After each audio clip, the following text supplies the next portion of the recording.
Indian national കോൺഗ്രസിന് ഒരു ചരിത്രമുണ്ടായിരുന്നു. ഡൽഹിയിൽ തിരഞ്ഞെടുപ്പ് നടക്കുന്നത് ആർക്ക് ജയിക്കാനെന്നൊരു ചോദ്യം പോലും അന്ന് അപ്രസക്തമായിരുന്ന കാലം. ഇന്ത്യൻ നാഷണൽ കോൺഗ്രസിന് ജയിക്കാനും ഭരിക്കാനും വേണ്ടി മാത്രം ഡൽഹിയിൽ തിരഞ്ഞെടുപ്പ് നടക്കുന്ന കാലം. ഇന്ത്യൻ രാഷ്ട്രീയത്തിൽ എവിടെയും BJP ഉണ്ടായിരുന്നില്ല. ഇന്ത്യൻ പാർലമെന്റിൽ ഭാരതീയ ജനതാ പാർട്ടിയുടെ അംഗസംഖ്യ 2, 3, 4 ഇതൊക്കെയുള്ളായിരുന്നു. പാർലമെന്റിനകത്ത് നരേന്ദ്രമോദി ഇന്ത്യയുടെ പരമപ്രധാനമന്ത്രിയായി നിൽക്കുമ്പോൾ BJPയുടെ കുതിച്ചുചാട്ടം ഉണ്ടായത് എവിടെയാണെന്ന് അറിയുമ്പോൾ 1991 തെരഞ്ഞെടുപ്പിലായിരുന്നു. അന്നാണ് 100 എന്ന 3 നമ്പർ ഇന്ത്യൻ പാർലമെന്റിൽ ലോകസഭയിൽ ആദ്യമായി BJP പിന്നിടുന്നത്. അതിലൊരു രാഷ്ട്രീയ പരിസരമുണ്ടായിരുന്നു. എന്തുകൊണ്ട് BJP ആ തെരഞ്ഞെടുപ്പിൽ മികച്ച നേട്ടമുണ്ടാക്കി അറിയുമോ നിങ്ങൾക്ക്? ഈ രാജ്യത്തിന്റെ മനസ്സിനെ സ്വാധീനിക്കാനുള്ള ഒരു ജനകീയ മുദ്രാവാക്യം BJPയുടെ കയ്യിലുണ്ടായിരുന്നില്ല. ആകാശത്തിന്റെ ചുവട്ടിൽ ഇവിടെ ഈ ഭൂമിയിൽ ഒരു മറ പോലുമില്ലാതെ, വീടില്ലാതെ, ഒരു ചുറ്റുമതിലില്ലാതെ, വീടില്ലാതെ, ഒരു ചെറിയ മറ പോലുമില്ലാതെ കിടന്നുറങ്ങുന്ന ആയിരക്കണക്കിന് മനുഷ്യർ, കോടിക്കണക്കിന് ഭാരതീയർ അവരുടെ വീടുണ്ടാക്കി കൊടുക്കാമെന്ന മുദ്രാവാക്യം BJPക്ക് ഉണ്ടായിരുന്നില്ല. ഒരു മുദ്രാവാക്യവുമില്ല. പിന്നെങ്ങനെ? പക്ഷേ അവർ ഉയർത്തിയൊരു മുദ്രാവാക്യം ഉണ്ടായിരുന്നു. ആ മുദ്രാവാക്യം ജയ് ശ്രീറാം എന്ന മുദ്രാവാക്യമായിരുന്നു. അവർക്ക് ഇന്ത്യക്ക് ഒരു വാഗ്ദാനമേ കൊടുക്കാനുണ്ടായിരുന്നു. ആ വാഗ്ദാനം പതിറ്റാണ്ടുകളോളം ആകാശത്തിലേക്ക് ശിരസുയർത്തി നിൽക്കുന്ന ഒരു മിനാരം തകർത്ത് എറിയും ഞങ്ങളെന്ന വാഗ്ദാനമായിരുന്നു. അത് ബാബരി വച്ചതായിരുന്നു.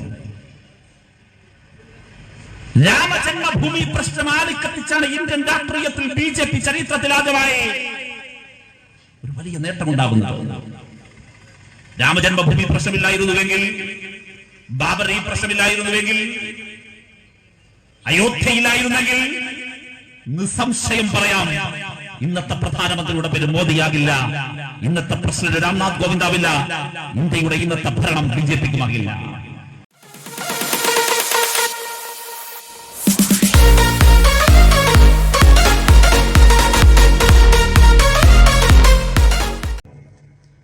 രണ്ടു ജാഥ കേരളത്തിന്റെ ഹൃദയത്തിലൂടെ ഒരു മഹാപ്രയാണം.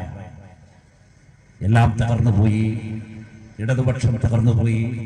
ഇടതുപക്ഷത്തിന് മറ്റിടങ്ങളിൽ പോയി അഭയം തേടാൻ ലൈറ്റ് അടിച്ചു തന്ന ലീഗുകാരന്റെ മുൻപിലൂടെ, ലൈറ്റ് അടിച്ചു തന്ന കോൺഗ്രസുകാരന്റെ മുൻപിലൂടെ ഇതാ ഒരു യുവതയുടെ മഹാപ്രയാണം കടന്നു വരുന്നു. ഓരോ സ്വീകരണ കേന്ദ്രത്തിലും ഏതെങ്കിലും ലീഗുകാരനുണ്ടെങ്കിൽ വന്നൊന്ന് എത്തി നോക്കി എണ്ണമെടുത്തു കൊണ്ടുപോകണം എന്നാണ് ഞങ്ങൾക്ക് അഭ്യർത്ഥിക്കാറുള്ളത്.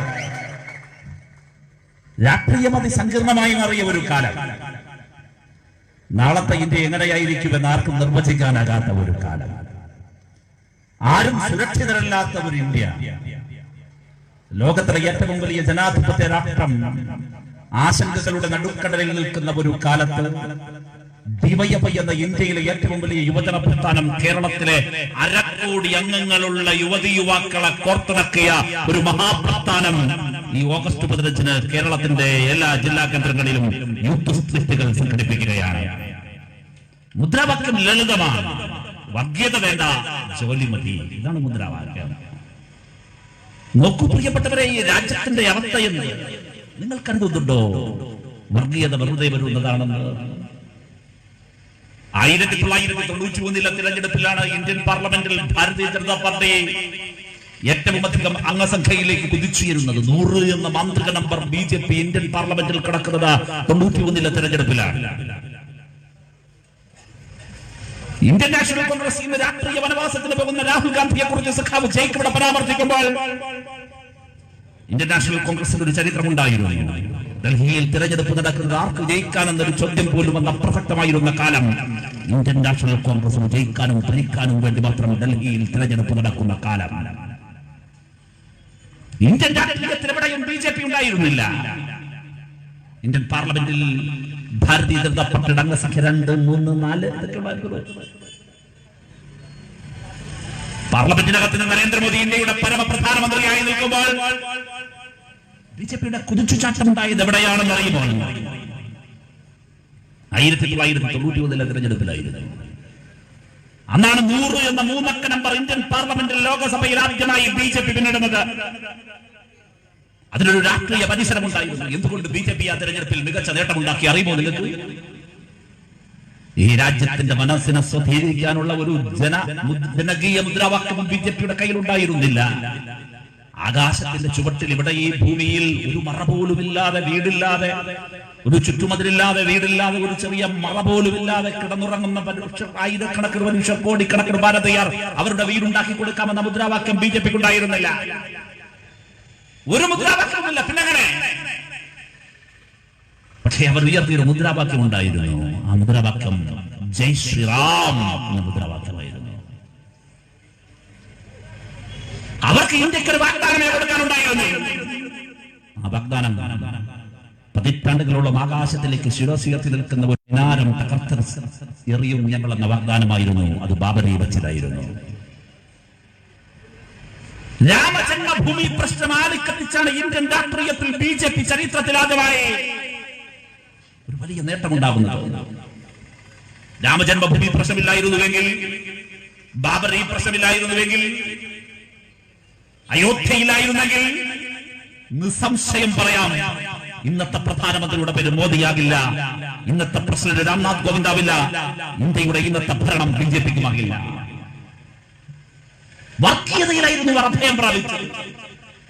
ആ വർഗീയ പരിസരം അവർക്ക് എങ്ങനെ ഉണ്ടാക്കിയെടുക്കാനായി, അതാണ് വളരെ പ്രധാനപ്പെട്ട കാര്യം. 1980-കളുടെ ഒടുക്കം ഇന്ത്യൻ രാഷ്ട്രീയത്തിന്റെ പിന്നാമ്പുറങ്ങളിൽ, പുറംപോക്കുകളിൽ പോലും വലിയ സ്ഥാനത്തിലായിരുന്ന ബിജെപി ഇന്ത്യ ഭരിക്കുന്ന കോൺഗ്രസ് സുപ്രീം കോടതി എന്നൊരു വിധി പ്രഖ്യാപിച്ചു. ആ വിധി ഷബാനു ബീഗം കേസിന്റെ വിധിയായിരുന്നു. മുസ്ലിം സ്ത്രീയുടെ ജീവനാംശവുമായി ബന്ധപ്പെട്ട വിധി. നിങ്ങൾ അറിയണം, തലാഖ് ചൊല്ലപ്പെടുന്ന മുസ്ലിം സ്ത്രീക്ക് ജീവനാംശത്തിന് അധികാരമുണ്ട് എന്ന് വിധി പറയുമ്പോൾ, ഷബാനു ബീഗം കേസിന്റെ വിധി പറയുമ്പോൾ, മുസ്ലിം മതമൗലികവാദ സംഘടനകൾ എന്ന് തെരുവിൽ നിലയുറപ്പിക്കുമ്പോൾ, ലീഗ് എന്ന് കലാപമുയർത്തുമ്പോൾ, മുസ്ലിം വോട്ടുകൾ തങ്ങൾക്ക് നഷ്ടപ്പെടുമോ എന്ന സംശയത്തിൽ അന്ന് ഇന്ത്യ ഭരിച്ചുകൊണ്ടിരുന്ന രാജീവ് ഗാന്ധി ഷബാനു ബീഗം കേസിന്റെ സുപ്രീം കോടതി വിധിയെ മറികടക്കാൻ പുതിയ നിയമനിർമ്മാണം കൊണ്ടുവന്നു. ആ നിയമനിർമ്മാണത്തെ ചൂണ്ടിയ മുസ്ലിം പ്രീണനം നടത്തിയിരിക്കുന്നു എന്ന് പറഞ്ഞ് ബിജെപി പ്രചണ്ഡമായ പ്രചരണം അടിച്ചുവിട്ടു. ബിജെപിയെ കൂടി തൃപ്തിപ്പെടുത്തണം. അതിനെന്തുണ്ട് വഴി? മുസ്ലിം സെന്റിമെന്റ്സിനെ തൃപ്തിപ്പെടുത്തിയതുപോലെ ബിജെപിയുടെ തൃപ്തിപ്പെടുത്തൽ. അതെങ്ങനെയാണ്? പതിറ്റാണ്ടുകൾക്ക് മുമ്പ് ജവഹർലാൽ നെഹ്റുവിന്റെ മുമ്പിൽ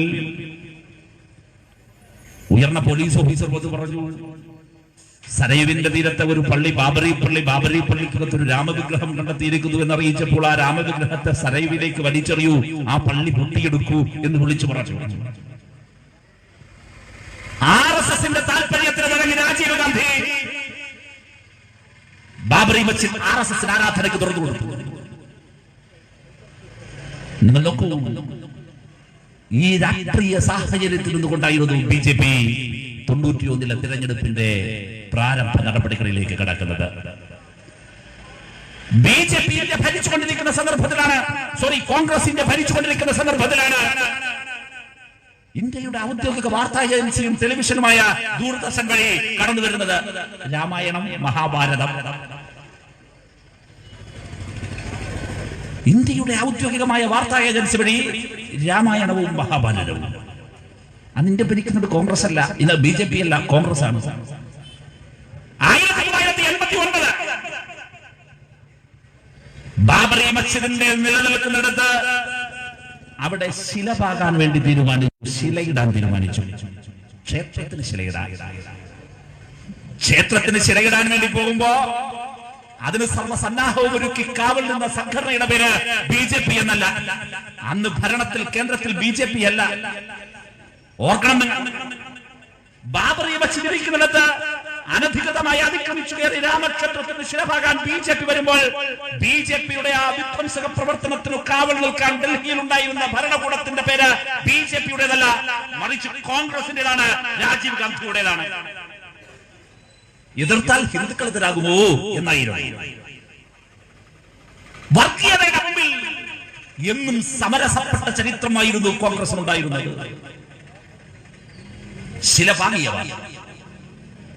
ശില ഭാഗിയെടുക്കുന്നവർ യാത്രയാരംഭിച്ചു. ഇന്ത്യയിലുടനീളം രഥയാത്ര കടന്നുപോയി. പോയിടത്തെല്ലാം വർഗീയ കലാപങ്ങളുണ്ടായി. വർഗീയ കലാപങ്ങളുടെ ഒടുവിൽ ഈ രാജ്യത്ത് 91 തെരഞ്ഞെടുപ്പ് നടന്നു. 91 തെരഞ്ഞെടുപ്പിൽ ബിജെപി 100 എന്ന മാന്ത്രിക നമ്പർ കടന്നു. ഡൽഹി എപ്പോഴും ഭരിക്കുന്നത് കോൺഗ്രസ്. പി.വി. നരസിംഹറാവു ഇന്ത്യയുടെ പ്രധാനമന്ത്രി, മൻമോഹൻ സിംഗ് ഇന്ത്യയുടെ ധനകാര്യ വകുപ്പ് മന്ത്രി. 1992 ഡിസംബർ 6 പകൽ 12:15 ഒരല്പസമയങ്ങൾക്ക് മുമ്പ് ഈ വേദിയുടെ പിറകിൽ മഗ്‌രിബ് നമസ്കാരത്തിന്റെ വിളിയറിയിച്ചുകൊണ്ട് ബാങ്ക് മുഴങ്ങിയില്ലേ? അതുപോലെ പതിറ്റാണ്ടുകളോളം ബാങ്കുലി മുഴക്കി നിന്ന ബാബറി മസ്ജിദിന്റെ താഴികക്കുടങ്ങൾ RSSകാർ പകൽ 12 പട്ടാപ്പകൽ നേരത്ത് പകൽ വെളിച്ചത്തിൽ സനൈവിന്റെ തീ തകർത്തെറിയുമ്പോൾ പള്ളിക്ക് ശിലവാകാൻ, പള്ളിയിരുന്നെടുത്ത് ശിലവാകാൻ, ക്ഷേത്രത്തിന് ശിലവാകാൻ ഡൽഹിയിൽ ബിജെപി വേണ്ടായിരുന്നു, കോൺഗ്രസ് മതിയായിരുന്നു എന്നതുപോലെ പള്ളി പട്ടാപ്പകൾ തകർത്തെറിയാനും ഡൽഹിയിൽ കോൺഗ്രസ് കാവൽ.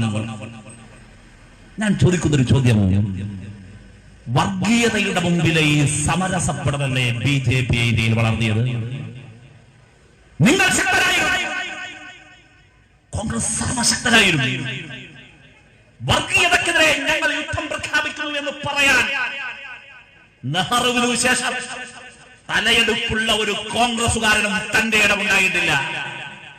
ആ പരിണാമത്തിന്റെ ഏറ്റവും ഒടുവിലാണ് ഇതാ ആ കുടുംബത്തിൽ നിന്നും ഇപ്പോൾ പുതിയരായുണ്ട് ഇന്ത്യയിൽ സുവിശേഷം കൊടുത്തു കളയാമെന്ന് പറഞ്ഞിറങ്ങി പുറപ്പെട്ടത് രാഹുൽ ഗാന്ധി. എന്തൊക്കെയായിരുന്നു ഇവിടെ, ആരൊക്കെയായിരുന്നു കൊണ്ടുതന്നത്? മണവാളനെ കൊണ്ടിറക്കി. കരിപ്പൂർ വിമാനത്താവളത്തിൽ മണവാളൻ വന്നിറങ്ങി. ഒപ്പനയും പാട്ടും ദഫ്മുട്ടുമായി PK ഫിറോസ് മുതൽ കുഞ്ഞാലിക്കുട്ടി വരെയുള്ളവർ കൂടക്കൊടി. മണവാളൻ വരെയാണ് ഒപ്പന. മണവാളൻ ആദ്യ രാത്രിക്ക് പോലും നിൽക്കാതെ ഒളിച്ചോടി. ആ മണവാളന്റെ പേരാണ് രാഹുൽ ഗാന്ധി. കുറെ കാലങ്ങൾക്ക് മുമ്പ് യൂത്ത് ലീഗിന്റെ വിചാരണ ഉണ്ടായിരുന്നു. അതിന്റെ നേതാവ് പേര് ഞാൻ പറയണോ? അതിയാണ്ടൊരു പ്രസംഗമുണ്ട്. എന്താ പ്രസംഗം? ആരുടെ പുറകിലാണ് നിൽക്കേണ്ടത്? രാഹുൽ ഗാന്ധിന്റെ. ഇപ്പോ നിങ്ങളുടെ പുറകിലെങ്കിലും ഈ സാധനം ഉണ്ടോ? ഏത്? ഈ രാഹുൽ ഗാന്ധി. ചരിത്രബോധം വേണം. യൂത്ത് ലീഗ് ചരിത്രബോധം വേണം. ഇന്ത്യ നിർണായകമായ ഘട്ടങ്ങളിലൂടെ കടന്നുപോയപ്പോൾ വർഗീയതക്കെതിരെ യുദ്ധം പ്രഖ്യാപിക്കേണ്ട കാലത്ത് സമരം ചെയ്യാൻ മറന്നുപോയവർ, വർഗീയതയോട് സന്ധി ചെയ്തവർ, അവരുടെ നേരത്തെ ഇന്ത്യൻ നാഷണൽ കോൺഗ്രസ് ചരിത്രമായി നിങ്ങൾ ഒരിടത്തും ശിരസുയർത്തി പറഞ്ഞില്ല. ഞാൻ ചോദിക്കുന്നു, ഉത്തർപ്രദേശിലെ കഴിഞ്ഞ ദിവസം ഛേദാ ഭട്ടിനെ കൊണ്ടുവന്നല്ലോ ലീഗ്, യൂത്ത് ലീഗുകാരെ. ഞങ്ങളിപ്പോ ഒരു പ്രത്യേക സാഹചര്യത്തിൽ ഷേതാപ്പട്ടിൽ അവർ പിന്തുണ കൊടുക്കുന്നു. ഞങ്ങൾ അതിനെ പോസിറ്റീവായി കടന്നുവരാം. പക്ഷേ ഒരൊറ്റ കാര്യം ആ ഷേതാപ്പട്ടിലോട് ചോദിക്കൂ, നിങ്ങൾ നിലയുറപ്പിക്കണമെന്ന് പറഞ്ഞത് കോൺഗ്രസിന്റെ പിറകിലാണല്ലോ. നിങ്ങൾ നിലയുറപ്പിക്കണമെന്ന് പറഞ്ഞത് രാഹുൽ ഗാന്ധിയുടെ പിറകിലാണല്ലോ. ആ രാഹുൽ ഗാന്ധിയുടെ കോൺഗ്രസ്, സോണിയാഗാന്ധിയുടെ കോൺഗ്രസ്, AK ആന്റണിയുടെ കോൺഗ്രസ്, ആ കോൺഗ്രസ് ഗുജറാത്തിലുണ്ടല്ലോ. ആ ഗുജറാത്തിലെ കോൺഗ്രസിന്റെ അവസ്ഥ ഷേതാപ്പട്ടിനോട് ഏതെങ്കിലും ലീഗുകാരൻ ചോദിച്ചോ? എന്നാ ഞങ്ങൾ ചോദിച്ചു എന്താ അവിടുത്തെ കോൺഗ്രസിന്റെ അവസ്ഥ? അവിടെ കോൺഗ്രസും ബിജെപിയും ഒന്നാണ്. ഇത്ര നാൾ കഴിഞ്ഞു പോകുമ്പോൾ നരേന്ദ്രമോദി ജയിലിലടച്ച സഞ്ജീവ് ഭട്ടിന്റെ ഭാര്യ ശ്വേതാ ഭട്ടിന് ആശ്വാസവുമായി ആ വീടിന്റെ പടി കയറി ചെന്ന ഗുജറാത്തിലെ ഒരു കോൺഗ്രസ് MLA പേര് ഏതെങ്കിലും ഒരാൾക്ക് പറയാൻ കഴിയോ? ഒരു കോൺഗ്രസ് ഉണ്ടാകില്ല. ആ കോൺഗ്രസിന്റെ പിറകിലാണ് എന്തിനാണെന്നറിയോ? എളുപ്പപ്പണിയാണ്.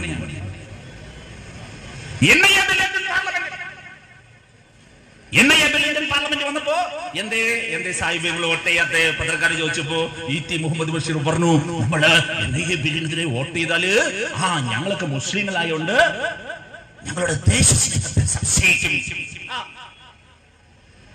ഇതുപോലെ തന്നെ നിങ്ങളത് ബാബറി മസ്ജിദ് തകർത്തപ്പോഴും ഒരക്ഷരം വേണ്ടിയില്ല. നിങ്ങൾക്ക് പേടിയായിരുന്നു. കൂട്ടത്തിനൊപ്പം പോയാൽ മതിയല്ലോ കോൺഗ്രസ് ആകുമ്പോ. ഇടതുപക്ഷമാണെങ്കിലോ ഇവിടെ സഖാവ് ജെയ്സി തോമസ് സൂചിപ്പിച്ചതുപോലെ ഒരിഞ്ചിരിഞ്ച് സംഘപരിവാരത്തോട് ഈ രാജ്യത്തെവിടെയാണോ ഒരു കമ്മ്യൂണിസ്റ്റുകാരനുള്ളത്, ഒരു ഡിവൈഎഫ്ഐക്കാരനുള്ളത്, അവൻ ശിരാസുരിയാത്തിൽ നിന്ന് പടവരുതും. അങ്ങനെ മഞ്ഞുമഴ പെയ്യുന്ന കാശ്മീരിന്റെ മടിത്തട്ടിൽ ഞങ്ങൾക്ക് അനേകം MLA-മാരില്ല. പക്ഷേ ഒരാളുണ്ട്, പേര് മുഹമ്മദ് യൂസഫ് തരിഗാമി. ആ മുഹമ്മദ് യൂസഫ് തരിഗാമി രാഹുൽ ഗാന്ധി ഒളിച്ചോടിയതുപോലെ ഇനി ഒരിക്കലും വിജയിക്കാനാകില്ലെന്ന് വന്നാൽ, കാശ്മീർ നിയമസഭയിൽ ഒരിക്കലും കമ്മ്യൂണിസ്റ്റ് പാർട്ടിക്ക് ഭരിക്കാൻ കഴിയില്ലെന്ന് വന്നാൽ, ഒളിച്ചോടി രാഷ്ട്രീയ വനവാസത്തിന് പോകാൻ കോൺഗ്രസ് അല്ല മുഹമ്മദ് യൂസഫ് തരിഗാമി. മുഹമ്മദ് യൂസഫ് തരിഗാമിയെ നിയന്ത്രിക്കുന്നത്, നയിക്കുന്നത് ചുവന്ന നിറമുള്ള, ചോരയുടെ നിറമുള്ള പതാകയാണ്. കമ്മ്യൂണിസ്റ്റുകാരന്റെ കയ്യിലിരിക്കുന്ന പതാക. ആ പതാകയുടെ ബലത്തിൽ തരിഗാമി സംസാരിക്കും.